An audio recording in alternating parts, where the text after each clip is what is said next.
The Dark Angels in Warhammer 40k are one of the most iconic legions, robed monastic warrior knights in dark green armor, standing apart from the rest of the Imperium and defined by a dark secret. But while a lot of those secrets stem from the Heresy, it turns out that the original First Legion, while a very different army, were well on the way to becoming their isolated and aloof future selves.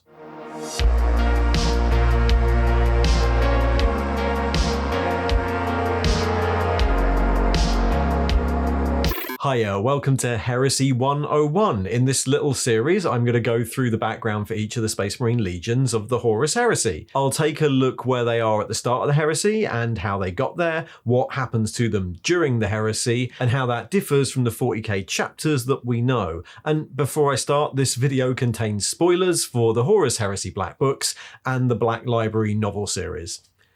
Obviously.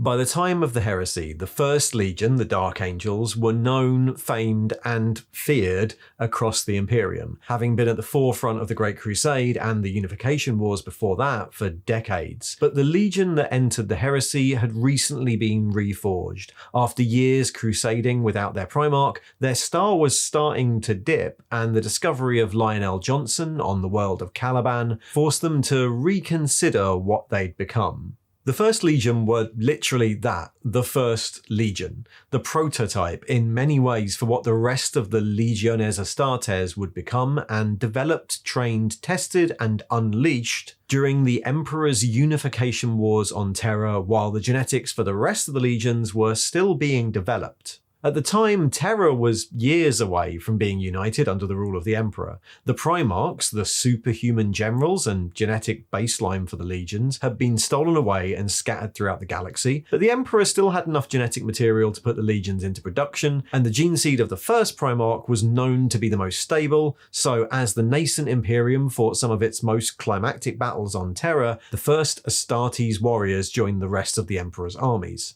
Initially, this was just in small bands, a few hundred at a time, taken as children from all over the Emperor's domains, and unified by their status as this new army formation. These small groups quickly became praised amongst the rest of the army for their effectiveness and resilience, and as they continued to fight, they developed tactics and strategies that best made use of their unique capabilities. These specialisms became known as hosts, ways of studying certain methods of war whose students were spread across the infant legion. At the start, there were loads of these hosts. They popped up all the time, but as some of the other legions started to join the crusade and discovered their own specialities, some of these hosts were dropped and other hosts were amalgamated into new ones. Anyway, as all this was happening, the First Legion continued to grow, eventually reaching 10,000 warriors and becoming one of the most feared forces of the Emperor, with a reputation for being deployed against enemies so dark and malevolent that only total eradication would suffice. The master of the First Legion, Hector Thrain, was the left hand of the Emperor, and the Legion itself started to acquire a character somewhere between justified superiority and arrogance.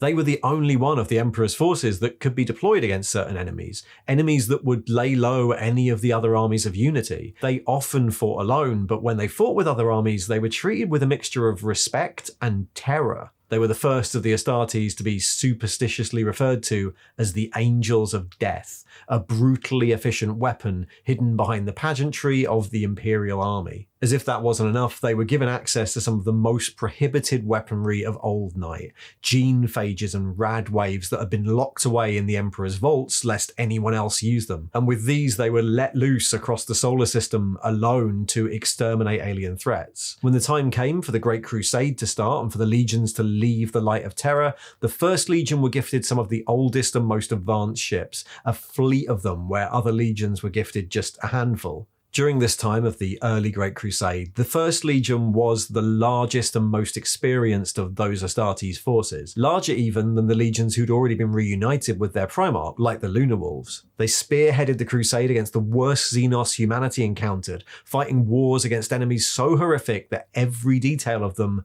had to be kept a secret.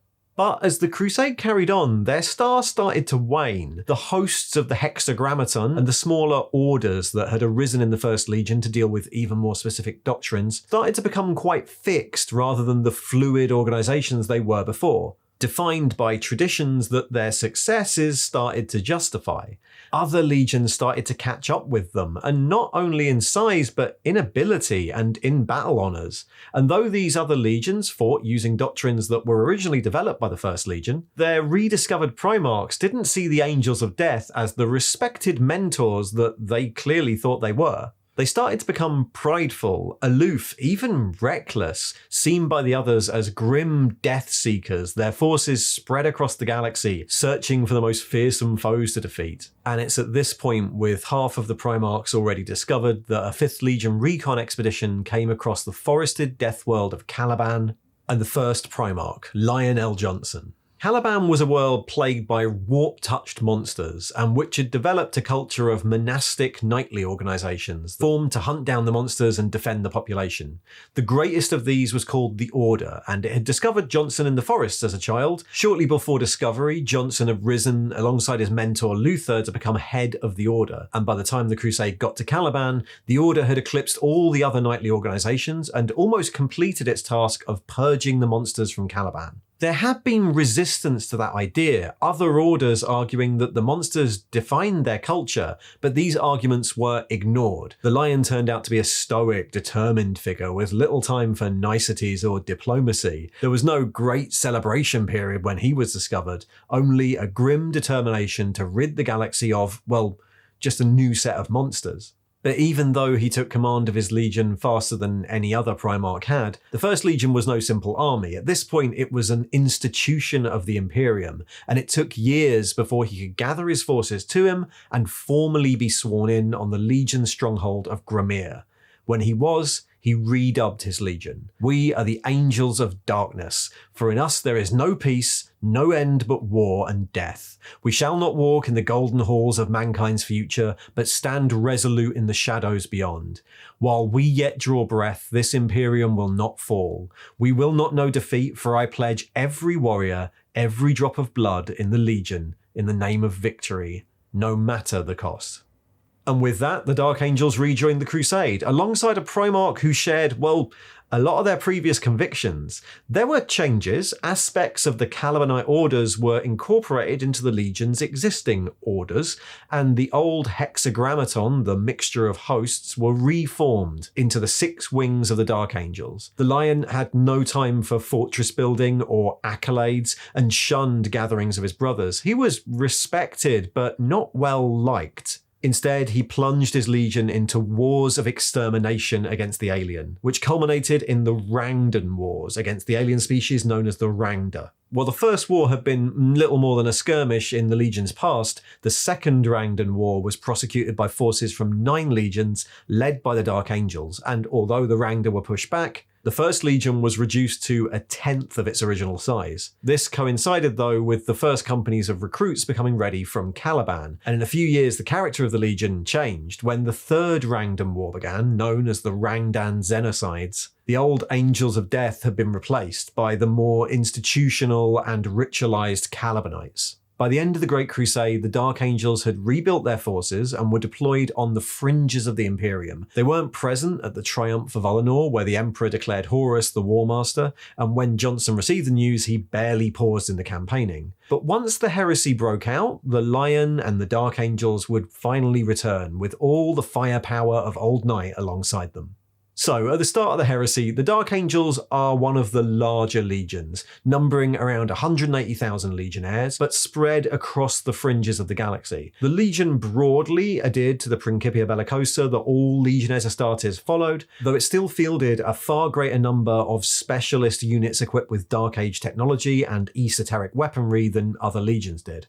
In addition to this, its warriors were also divided up between various internal orders. These were small organizations dedicated to mastery of a specific weapon or over a specific foe, and then divided again between the much larger wings of the hexagrammaton. These 6 wings were the Storm Wing, dedicated to mass infantry tactics, the Death Wing, specialist line breakers and elite veteran infantry, the Raven Wing, based around mobile assault and skirmish warfare, the Dread Wing, guardians of the most prohibited weaponry and dedicated to, war crimes, basically. The Iron Wing, the massed armor and artillery specialists, and the Fire Wing, the hidden blade dedicated to secret operations and sabotage. These wings and orders served as like a second layer of organization amongst the Dark Angels. So a single soldier, like Zediel here, might just be a line legionnaire, but was also a proctor in the Storm Wing and a member of the Order of the Crimson Field, and so his unit sergeant could call on him for specialist tactical knowledge. This system of wings and orders also provided a handy resistance to the warrior lodges that spread across some of the traitor legions. The Dark Angels already had their own secret fraternal bodies. These interwoven layers of leadership, masters of orders and wings,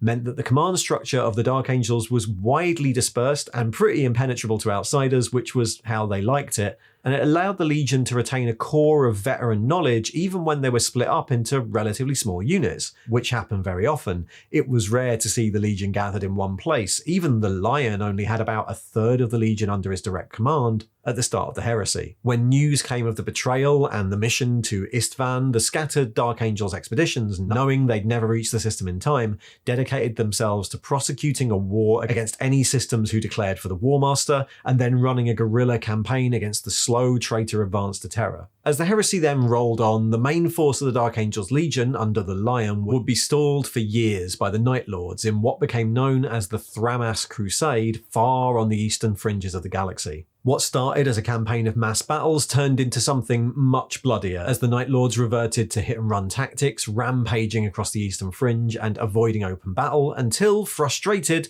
the Dark Angels reverted to a scorched earth campaign of extermination, their only goal being the destruction of traitor forces at whatever cost, including the ruination of Imperial worlds. Finally, the Dark Angels defeated and scattered the Night Lords at Sheol 9, ending them as a threat for the rest of the heresy, and then finding themselves on the wrong side of the Ruinstorm, they made their way to Ultramar, where the Lion and his Dark Angels joined forces with the Ultramarines and the Blood Angels. After the brief establishment of Imperium Secundus by the Ultramarines, all three legions then decided to push towards Terra through the storms, a journey that came to a head at the Second Battle of Davin, where the Dark Angels elected to hold the line against traitor forces so that the Blood Angels could escape through to Terra. Though a small force of Dark Angels would eventually fight in the Siege of Terra, the majority of the First Legion's fleet and the Lion himself wouldn't arrive at Terra until the heresy was all but over. And that's the First Legion. The secrecy and the distance they're known for in 40k, rather than being a product of Caliban, was there almost from the start, and the stoic pride of their Primarch meant that they were too far away and out of the loop really to react when the heresy kicked off.